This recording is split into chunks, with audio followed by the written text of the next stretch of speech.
So in terms of bringing epilepsy up with a partner, a love interest, I tend to do it immediately. Not like, hi, I'm Joe, I have epilepsy, but in sort of general dating settings, peer-to-peer settings, you're trying to find out about the other person's life. And epilepsy has come to form a huge part of my identity. It's not something I'm ashamed of, it's not something I'm embarrassed about.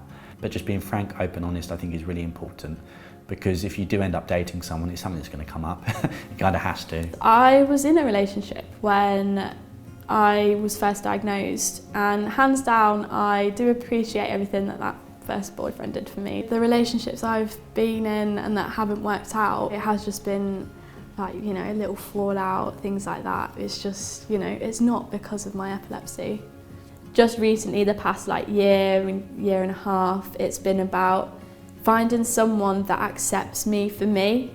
So finding someone, if you ask about my epilepsy, finding that person that just fits. And I think once you find that, then that's fine.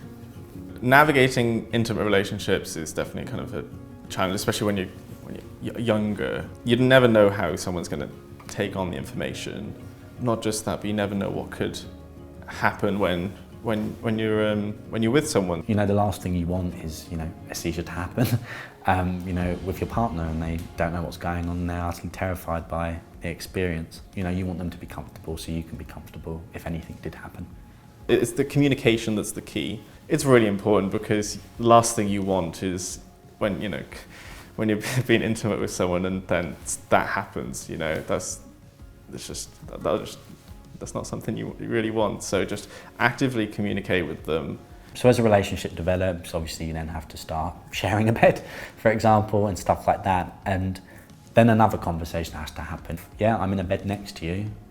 I have seizures in my sleep quite often when I do have seizures.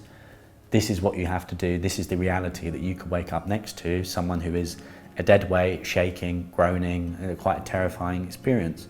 So you really have to have that initial conversation. I remember at my house I used to have this sort of written A4 sheet of notes with a step-by-step guide of what to do if I have a seizure. Being a teenage girl and things like that, you want to be exploring the world. You want to be, safe, because at the end of the day, especially with epilepsy, it's more complicated than what people think, normally. I'd probably say, set your boundaries, okay, we do everything with protection and just be safe.